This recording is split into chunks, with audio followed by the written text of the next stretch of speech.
तो आइए आपके बीच एक मैथमेटिकल बोलिए, कॉमर्शियल बोलिए, interest, simple interest and compound interest means simple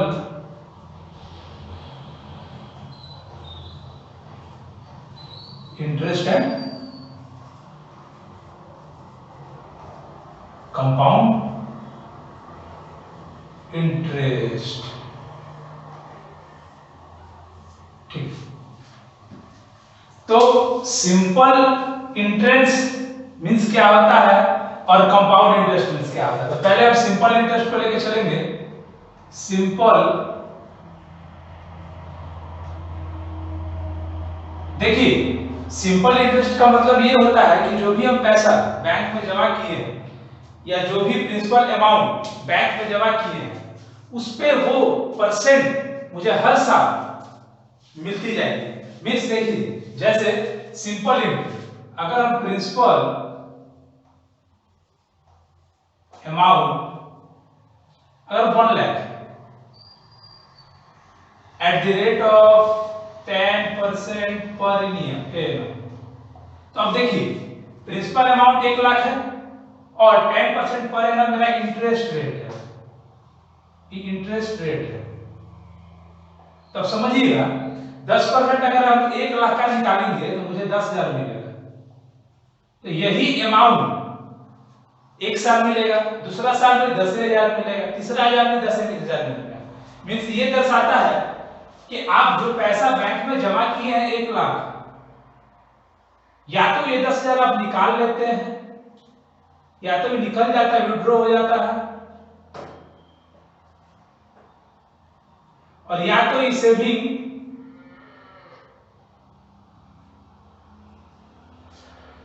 saving account में ट्रांसफर हो जाता है। देखिए सिंपल इंटरेस्ट का मतलब ही यही है कि ऐसा इंटरेस्ट जो कि आपके प्रिंसिपल अमाउंट पे मिल रहा है, हर साल प्रिंसिपल अमाउंट पे मिल रहा है। मींस अगर उस प्रिंसिपल अमाउंट पे जो भी आपका इंटरेस्ट मिलता है, अगर वो इंटरेस्ट निकाल दिया जाता है आपके द्वारा या वो इंटरेस्ट सेविंग अकाउंट में चल जाता है, तब उस पॉइंट पे अमाउंट तो 1 लाख का 1 लाख ही आपके पास रहेगा। तो वहां पर चांस ही नहीं बनता है कि कंपाउंड इंटरेस्ट है। कंपाउंड मतलब ये होता है जो कि हम लोग इंटरेस्ट पे इंटरेस्ट निकालते हैं, जिसको हम लोग हिंदी में चक्रवृद्धि ब्याज बोलते हैं। तो अब बात समझिएगा, सिंपल मतलब यही है। मन में अगर सिंपल इंटरेस्ट अगर हम रटने के फैक्टर से ना जाए तो सिंपल इंटरेस्ट का मतलब होता है सिंपल नॉर्मल, जैसे कि जो हम पैसा इन्वेस्ट किए उस पैसे पे ही हमको कमाई हो रहा है, उस पैसा में कोई पैसा इंक्लूड नहीं हुआ है, इंट्रोड्यूस नहीं हुआ है। तो इस पॉइंट पे देखिए जो प्रिंसिपल अमाउंट हम 1 लाख लगाए थे उस पर 10% हमको 10,000 मिला।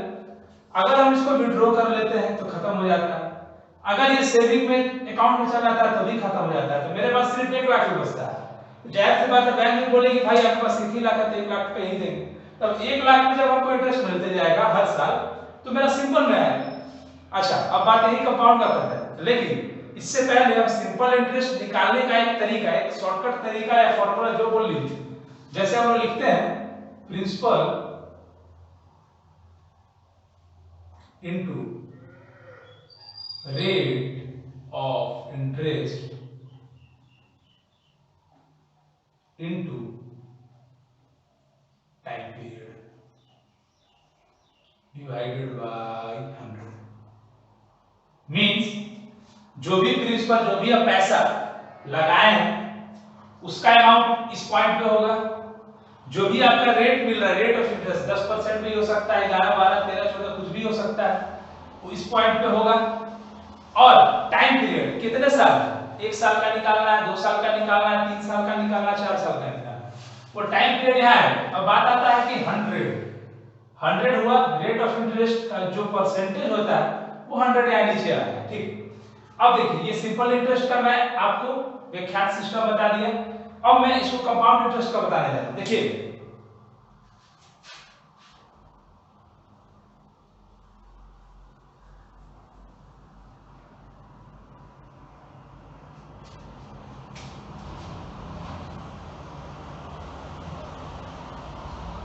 Compound interest. अब देखिए कंपाउंड इंटरेस्ट सिंपली बोला जाता है means interest on interest, means interest on interest, या कंपाउंड मतलब आप ये भी समझ सकते हैं टोटल ऑफ इंटरेस्ट। क्या बोले? Total of interest. समझिएगा सर, कंपाउंड इंटरेस्ट अगर हम निकालें तो सिंपली कंपाउंड इंटरेस्ट निकालने का फॉर्मूला जो होता है वो ये होता है अमाउंट। देखिए कंपाउंड इंटरेस्ट निकालने का फॉर्मूला क्या होता है पहले समझिएगा। प्रिंसिपल अमाउंट है, इसमें 1 प्लस ये इंटरेस्ट रेट होता है आई परसेंटेज, ये टाइम होता है, एंड ठीक है, और माइनस पी, ये होता है आपका कंपाउंड इंटरेस्ट निकालने का फॉर्मूला। अब बोलते भाई फॉर्मूला लिख देता है, क्या लिखता है थोड़ा बताइए फॉर्मूला का मतलब। तो देखिए अगर हम एग्जांपल लें कि अगर आप प्रिंसिपल अमाउंट 1 लाख है और रेट है 10% और ये है 2 इयर्स के लिए टाइम, तो अगर हम देखिए अब इसको अगर तोड़ के बताते हैं आपको, तो मेरा प्रिंसिपल है, रेट 10% है, तो देखिए फर्स्ट ईयर में 1 लाख पे 10% होगा मीन्स 10,000। अच्छा अब ये 10,000 मेरा इंटरेस्ट हो गया। अब यही बात समझना है, कभी भी हम लोग फिक्स डिपॉजिट करते हैं तो देखिए फिक्स डिपॉजिट में 2 चीज है। एक फिक्स डिपॉजिट, देखिए फिक्स डिपॉजिट में आपको बता दूं कि फिक्स डिपॉजिट में 2 चीज होता है। फिक्स डिपॉजिट में 2 चीज है, एक है कि विड्रॉ हो रहा है और एक है इंट्रोड्यूस हो रहा है। मींस देखिए अगर मेरे पास पैसा है और एफडी में लगा देते हैं तो जब उसका टाइम पीरियड होता है 3 महीना, 6 महीना, 9 महीना, 1 साल, उस टाइम पीरियड पे आपके पास एक चेक आ जाता है कि भाई जो भी आपका एफडी था उसमें आपका इंटरेस्ट का रेट ये रहा। उस केस में ये विड्रॉ हो जाता है। तो जब विड्रॉ अमाउंट हो गया तो प्रिंसिपल ही बचेगा। तो इस केस में लगता है आपका सिंपल इंटरेस्ट। आप समझिएगा। अब बात क्या है कंपाउंड। कंपाउंड का तभी हम लोग का नाम मन में आता है जब मेरा इंटरेस्ट का पैसा हमको मिलता नहीं है भाई साहब, वो इंटरेस्ट का पैसा मेरा बैंक में इंट्रोड्यूस हो जाता है, मेरा बैंक में लग जाता है। जैसे हम 1 लाख रुपया लगाए, 10,000 रुपया मेरा पहला साल का इंटरेस्ट हुआ, तो अब मेरे टोटल फिक्स एसेट्स में या टोटल फिक्स डिपॉजिट अकाउंट में 1,10,000। तो देखिए फर्स्ट ईयर में हमको 10% 10,000 1 लाख में मिल गया। और फिक्स डिपॉजिट पे जो पैसा हमको महीना पे मिल रहा है उसको मैं विड्रॉ कर ले रहा हूं, तो उस केस में मेरा सिंपल इंटरेस्ट लगेगा क्योंकि पैसा हमको विड्रॉ होते जा रहा है। वो पैसा हमारे बैंक में कंटिन्यूस जमा नहीं हो रहा है। ठीक है, अब एक पॉइंट आता है इंट्रोडक्शन का, इंट्रोड्यूस का। जो पैसा हम बिजनेस या बैंक में लगाए हैं वो पैसा हमको नहीं मिल रहा है, वो पैसा उसी में जुटते जा रहा है, जुटते जा रहा है, जुटते जा रहा है। तो उस केस में कंपाउंड इंटरेस्ट आएगा।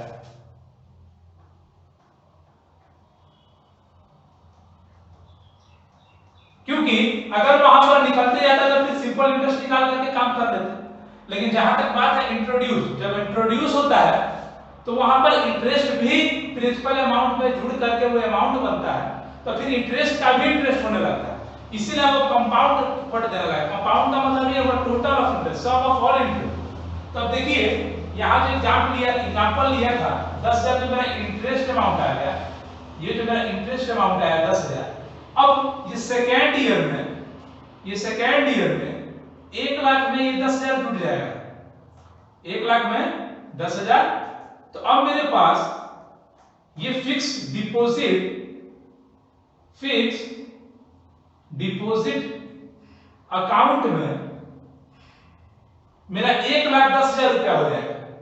अब जो बात है, अब जो इंटरेस्ट निकलेगा अब वो 1 लाख पे नहीं निकलेगा, क्योंकि बैंक को एक आदमी बोलता है कि देखिए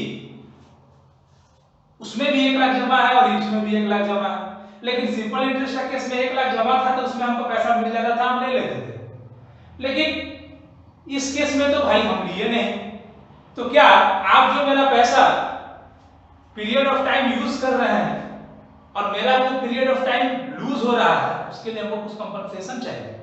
तो बैंक वाला बोलता है अच्छा ठीक है सर, आपका भी हम कुछ सेवा पानी कर देते हैं। तो क्या सेवा पानी इसके बदले की है?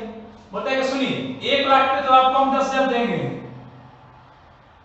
1 लाख पे तो आपको 10,000 हम दे रहे थे और देंगे, लेकिन जो 10,000 आपका मेरे पास एक कर्जा रूपी मेरे पास है, हम उसका आपको ब्याज देंगे। तो इस 10,000 का भी हमको ब्याज मिलेगा 1,000। अब मेरे पास जो टोटल इंटरेस्ट आया, टोटल इंटरेस्ट वो 11,000 आया। अब जो मेरे पास इंटरेस्ट आया टोटल 11,000 आया। 10,000 सिंपल वाला, 10,000 सिंपल वाला और 1,000 इंटरेस्ट। अब देखिए इस 1,000 को इंटरेस्ट ऑन इंटरेस्ट कहेंगे। तो बात आता है कि भैया हम कंपाउंड इंटरेस्ट को क्यों बोल रहे हैं? कंपाउंड इंटरेस्ट इसलिए बोल रहे हैं क्योंकि देखिए अगर 10,000 हम निकाल लिए होते तब तो वहां सिंपल का ही बात है, कंपाउंड का कोई जिक्र नहीं था। लेकिन एक केस आया, एक आदमी सोचा कि अरे भाई 10,000 निकाल क्यों रहे हैं, 10,000 को बैंक में ही रहने देते। उस केस में हुआ क्या कि बैंक वाला को इंटरेस्ट देना पड़ा। तो बैंक वाला बोला कि अरे यार हर साल कितना कैलकुलेट करते रहेंगे, फलाना अमाउंट टू इतना परसेंट, फलाना अमाउंट टू इतना परसेंट।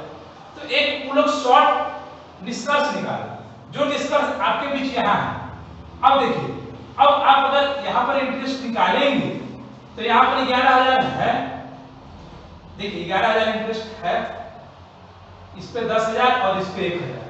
अगर इस फॉर्मूला पे हम इस एग्जांपल को प्रूव करेंगे तो देखिए आता है कि नहीं 11,000।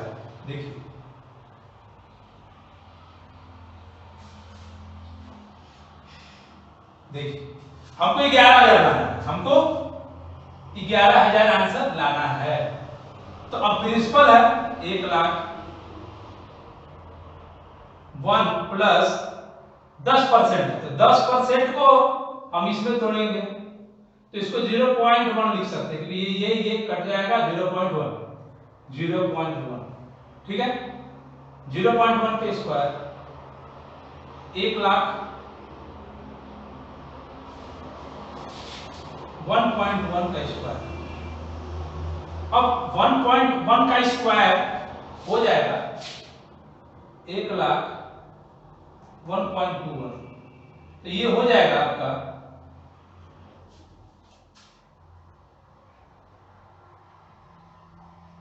1,21,000।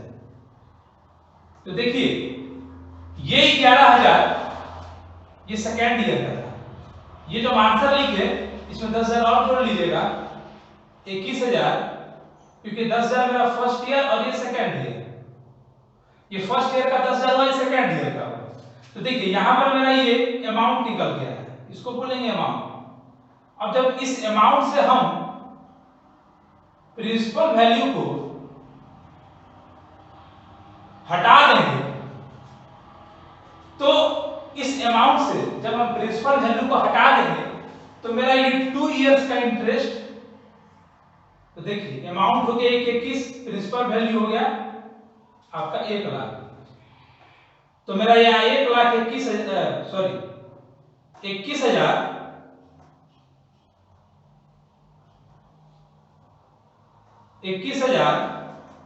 ये मेरा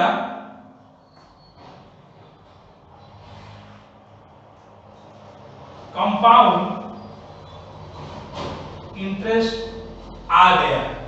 मतलब कहने का यही है कि जब मेरा इंटरेस्ट का पैसा जमा हो जाता है हर साल इंटरेस्ट पे इंटरेस्ट, तब मुझे इस कंपाउंड इंटरेस्ट का विवरण लगाना पड़ता है, क्योंकि अब महीने साल अगर कैलकुलेट होगा तो निकालने में टाइम कंज्यूम भी होगा, उसके लिए बैंक को बहुत परेशानी झेलना पड़ेगा।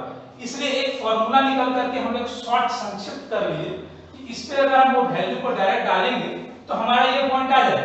अब मान लीजिए किसी का 10 साल का एफडी है, तो 10 साल का हमको पहला साल में इंटू प्लस करना होगा, और हम इसमें डायरेक्ट डालेंगे 10 साल, तो मेरा कैलकुलेटर के थ्रू आ जाएगा। तो कंपाउंड इंटरेस्ट में नॉर्मली मुझे यही बताना था कि कंपाउंड मतलब आदमी क्या समझता है, कंपाउंड मतलब क्या समझता है, क्योंकि बच्चे लोग जो होते हैं वो ओनली एंड ओनली फॉर्मूला लिखें और बना लेते हैं, लेकिन आखिर कंपाउंड इंटरेस्ट का मतलब क्या है, सिंपल इंटरेस्ट का मतलब क्या है, जानना सबसे जरूरी ये आप लोग को है कि सिंपल इंटरेस्ट कंपाउंड इंटरेस्ट है क्या। तो है वही चीज। देखिए सबसे पहला बात, ये हम लोग को टाइम वैल्यू ऑफ मनी भी कहते हैं।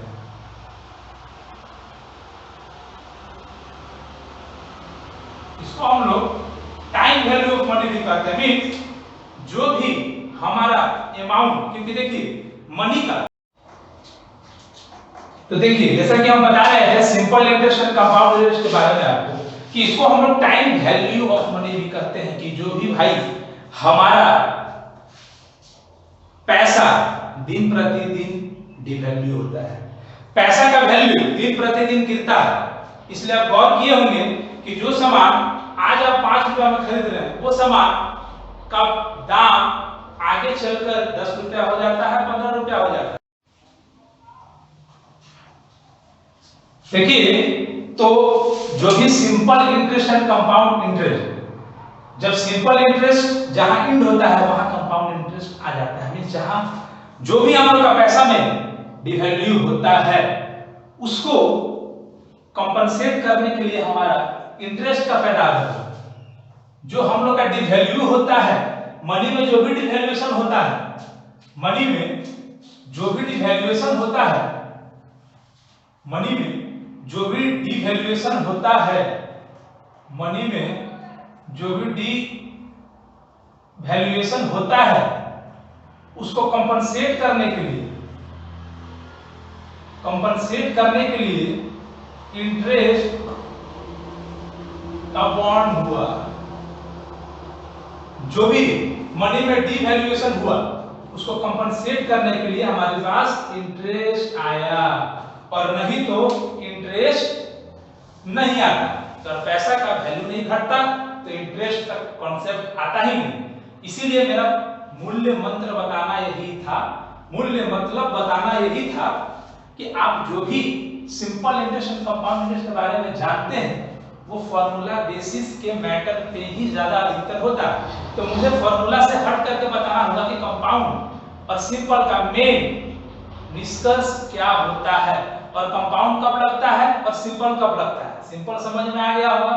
सिंपल मींस सिंपल, जब आपका एक ही रेट ऑफ इंटरेस्ट हर साल वही अमाउंट में मिल रहा है, मतलब फर्स्ट ईयर वाले अमाउंट।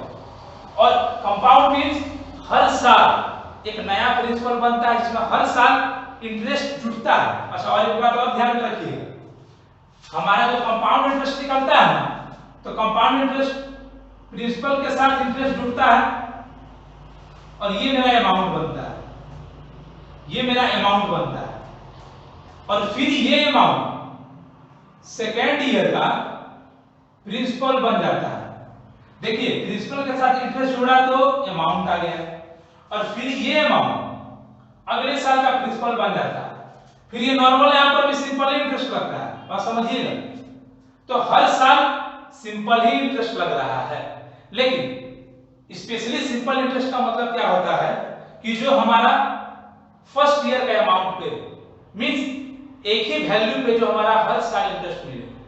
लेकिन कंपाउंड इंटरेस्ट हर साल में प्रिंसिपल का वैल्यू में परिवर्तन आता है, उस परिवर्तन को आने से ही मेरा कंपाउंड आया है, क्योंकि परिवर्तन इंटरेस्ट ही लाता है। देखिए या इंटरेस्ट ही इस अमाउंट में परिवर्तन ला रहा है, तो जिससे कारण यहाँ पर हम CI लगाएंगे। अगर इंटरेस्ट जुड़ता नहीं, अगर इंटरेस्ट नहीं जुड़ता तो हम इसको ऐसा ही लगाते, सिंपल इंटरेस्ट। तो क्लियर सी बात यही है कि देखा जाए तो हर साल सिंपल इंटरेस्ट इस पर लागू हो रहा है, लेकिन सिंपल इंटरेस्ट 5 साल में जो आ रहा है लागू कर करके, उसको अब 1 साल में कैसे निकालें, वो ये पॉइंट है। चलिए, तो मुझे सिंपल इंटरेस्ट और कंपाउंड इंटरेस्ट को तो आज आपके बीच simple interest and compound interest में पूरी अपने बुद्धि दिमाग से रख चुका हूं, और आगे कोई नया वीडियो के साथ मैं आऊंगा। तो आज के लिए इतना ही, फिर मिलते हैं नेक्स्ट वीडियो में। Thank you.